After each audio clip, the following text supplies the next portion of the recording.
안녕하세요. 길쌤입니다.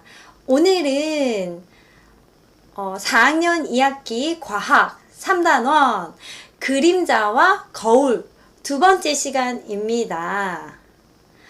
첫 번째 시간에는 빛의 직진과 그림자에 대해서 배워보았죠. 오늘은 빛의 직진과 그림자에 이어서 거울과 빛의 반사에 대해서 배워보려고 합니다. 빛은 여러 가지 특성을 가지고 있거든요. 그 중에서도 저희는 빛의 직진과 빛의 반사에 대해서 3단원을 통해서 배워보려고 합니다. 이번 시간에는 소단원 2인 거울과 빛의 반사에 대해서 배워보도록 하겠습니다. 이제 나아가 보도록 할게요. 정리를 하면서 배워보도록 하겠습니다. 소단원이 거울과 빛의 반사. 거울과 빛의 반사에서 맨 처음에 거울에 비친 물체의 모습에 대해서 배우게 되는 게 있거든요. 거울에 비친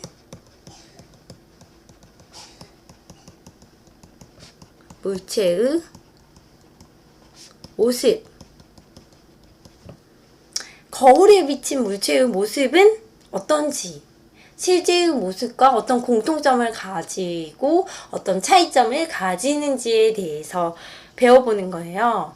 그래서 제가 한번 그림을 그려보도록 하겠습니다.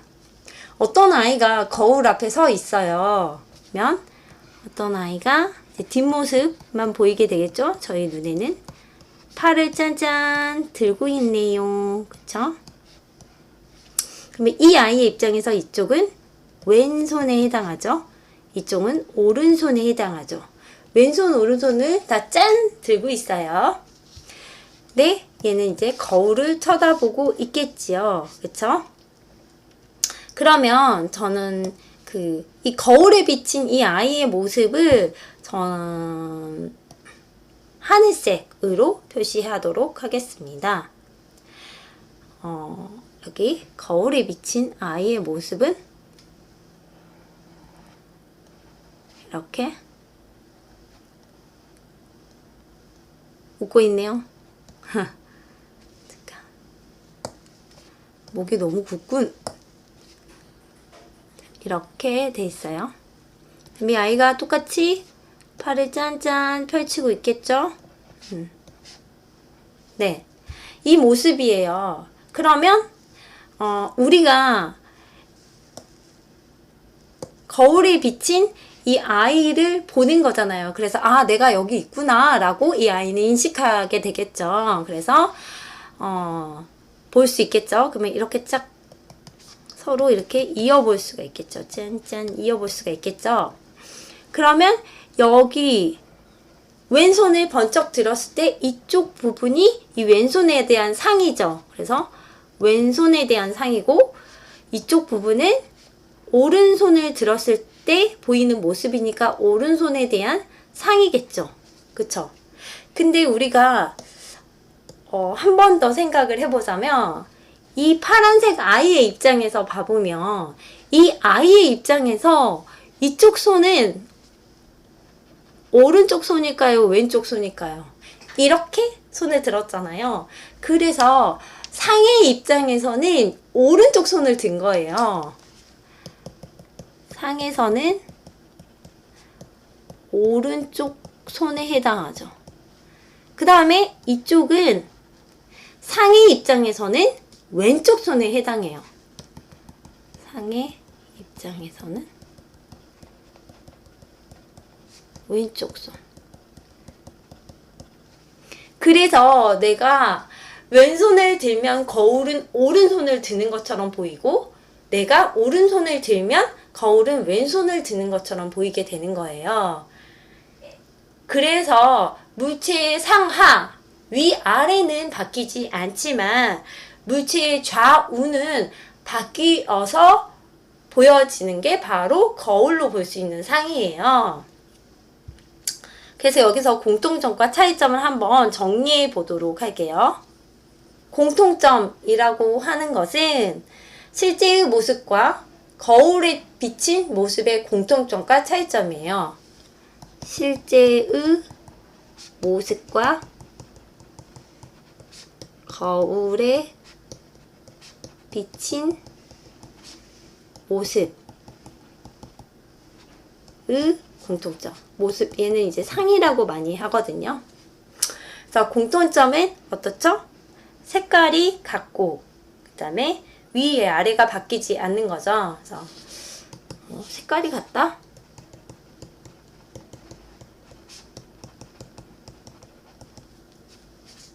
그 다음에 차이점은 어떻죠?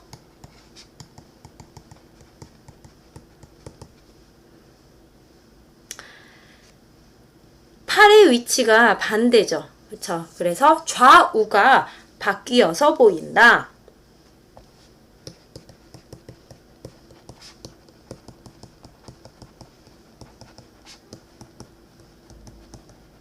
인 거죠. 자, 그 다음에 이런 거울은 빛의 어떤 현상을 이용하냐면요. 바로 빛의 반사를 이용한 것입니다. 굉장히 중요합니다. 빛의 반사를 이용한 그러한 물체거든요. 그래서 빛의 반사라는 건 도대체 무엇인가에 대해서 한번 이야기를 한번 해보도록 할게요. 빛이 거울에 부딪혀 나아가는 모습.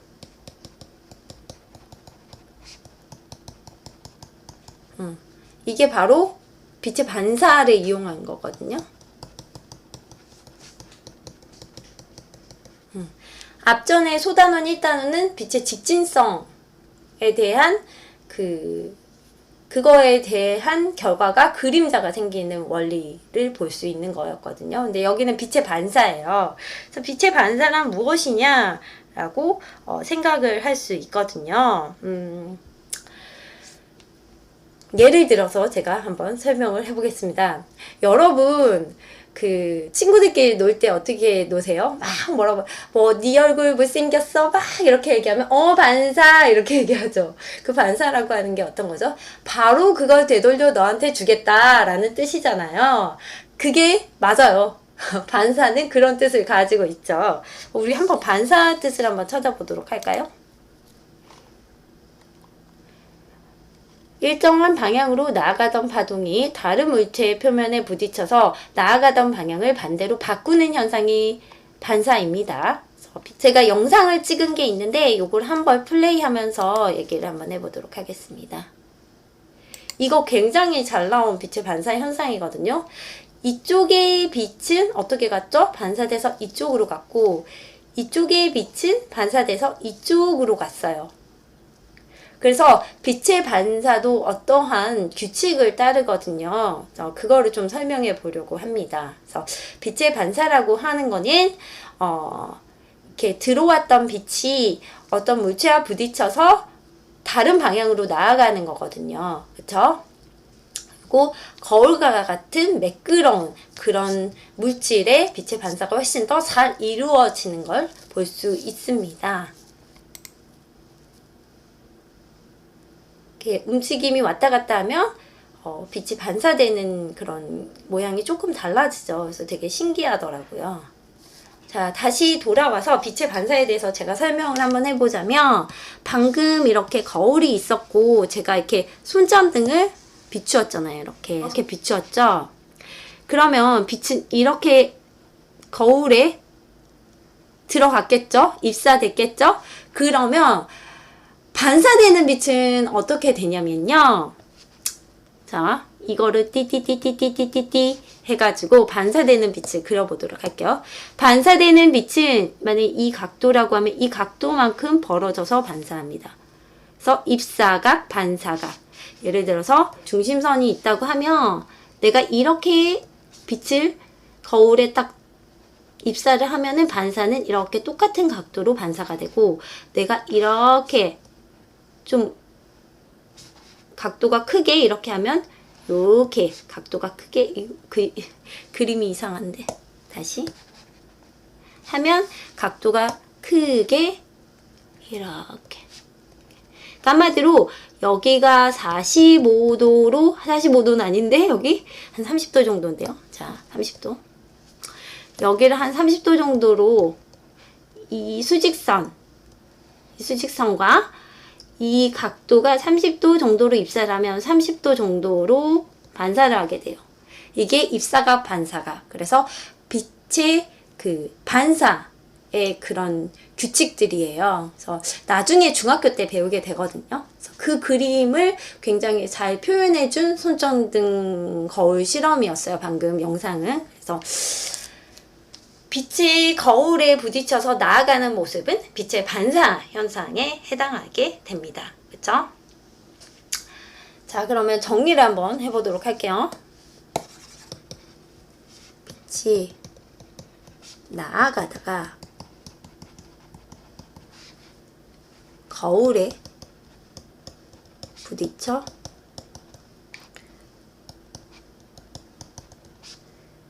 빛의 방향을 바꾸는 것, 이거는 빛의 반사라고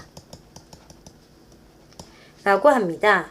그래서 빛의 반사를 볼 수 있는 것이 거울이에요. 그래서 거울은 빛의 반사 현상을 보여주는 도구라고 할 수 있죠. 그 다음에 빛을 다른 방향으로 반사되게 하려면 거울을 바꾸던가 거울의 방향을 바꾸던가 아니면 손전등의 방향, 그 빛의 방향을 바꾸면 돼요. 알겠죠? 빛의 방향을 바꿔주고 싶다.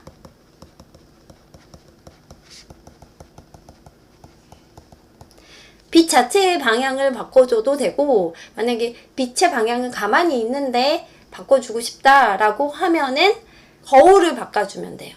알겠죠? 그래서 거울이 바라보는 방향을 바꿔주면 된다. 거울을 그 각도를 바꿔주면 된다.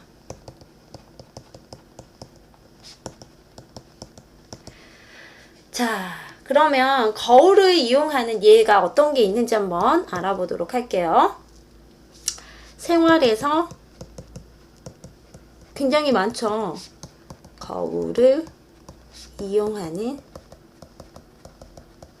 예. 집에서는 어떤 거 많이 쓰죠? 그냥 집에서 그냥 거울, 전신 거울, 화장대 거울, 손거울,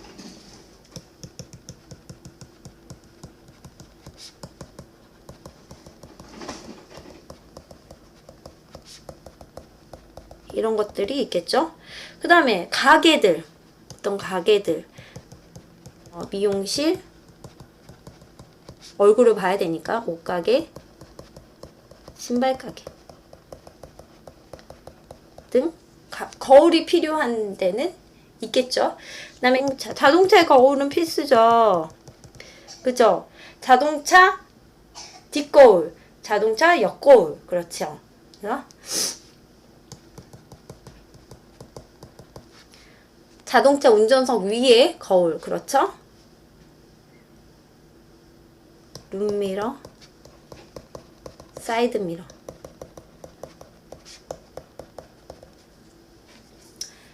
다음에 우리가 엘리베이터를 타면 거울이 보이기도 하죠. 그 다음에 뭐 무용실이나 그런 운동을 요가하는 그런 곳에서는 전신 거울, 엄청 큰 거울이 있잖아요. 그쵸? 그 모습을 잘 보라고. 그쵸?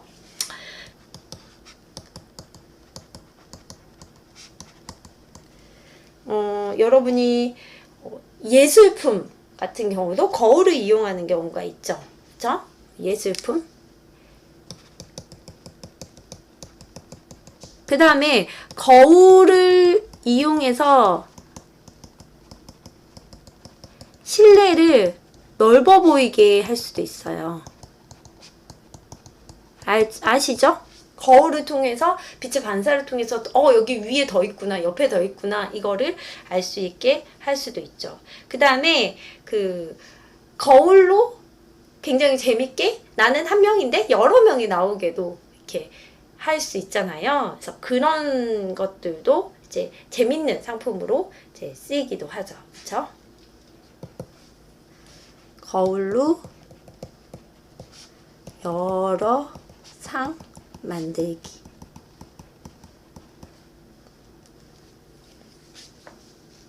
자, 제가 한번 실험을 했던 걸 다시 한번 플레이 한번 해볼게요.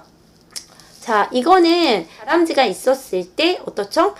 두 마리가 이렇게 딱 생기잖아요. 거울이 두 개가 있고 상이 두 개가 생겼어요. 근데 조금 가다 보니까 어떻게 되죠? 네 마리가 생기게 돼요. 각도를 조금 달리 했더니 다람쥐가 네 마리가 생기게 되었습니다. 그래서 이런 현상도 볼 수 있게 되었어요. 그래서 그 거울의 각도를 어떻게 하느냐에 따라서 그 거울에 비친 그 상의 개수도 달라지게 되는 거죠. 그래서 거울로 물체를 여러 개로 보이게 할 수 있는 걸 할 수 있는 거죠. 각도를 조절을 해서. 그렇죠? 그러면 이거는 어떤 원리를 이용한 것인지에 대해서 한번 설명을 한번 해보도록 할게요. 세모라는 물체가 있어요. 그럼 이게 거울이 있겠죠. 그리고 이 거울이 여기 딱 있겠죠. 그러면 이 세모라는 물체가 제가 눈을 이쪽으로 쳐다보면 이쪽만 보이게 되겠죠. 내 눈을 이쪽 저쪽 쳐다볼 수 없잖아요. 그래서 내 눈은 여기에 있는 거울만 보고 있다고 해봐요. 그러면 여기서 이 세모는 여기에 상이 생기게 되겠죠. 내 이 거울을 보고 있으면 여기에 상이 생기게 되겠죠. 근데 어떻게 되죠? 이 모습을 이 거울이 또 보고 있죠. 그쵸? 이쪽 거울을 계속 보다 보면은 어떤 게 보이냐면요. 이 모습을 얘가 또 이렇게 돼 있는 모습이 있을 거 아니에요. 그러면 이것을 얘가 똑같이 또로로 찍어서 이 모습이 또 보이게 돼요. 이 안에. 그쵸? 근데 또 어떻죠? 이 모습을 또 얘가 보죠. 그러면 어떻게 되는 거죠? 또 이 거울에 또 이 세모가 있는 게 또 보여요. 자, 그래서 어떤 게 생기냐면요. 거울 두 개를 이용해서는 그게 생겨요. 그 무한상이 보이게 되는 거예요. 무한대의 상이 보이게 되는 거예요. 근데 이거를 내가 이렇게 사진을 찍으면서 이렇게 다람쥐를 보려고 하니까 이게 잘 안 되는 거고, 내가 이렇게 딱 대놓고 이렇게 내 눈만 해서 이렇게 샥 보게 되면은 무한대의 상이 보이게 되거든요. 여러분 이거 어렵지 않으니까 한번 관찰을 해보셨으면 좋겠습니다. 그 다음에 아까 그 다람쥐가 최대 4마리까지 보였던 거 한번 설명을 해볼게요. 우선 그것도 세모로 설명할게요. 다람쥐로 설명하려면은 복잡하니까. 자, 세모의 모양 어떤 물체가 있어요. 그럼 이제 거울이 이렇게 놓여지겠죠. 그쵸? 거울이 이렇게 놓여졌을 때, 이 모습을 얘가 찍어요. 그쵸? 그리고 좀 쉽게 한번 1이라는 걸로 한번 해볼게요. 1이라는 걸로. 각도를 좀 널찍하게 한번 해볼게요. 이게 다 거울면이에요. 이렇게 그려야 되는 거구나. 그리고 1이라는 거를 중앙에 둬볼게요.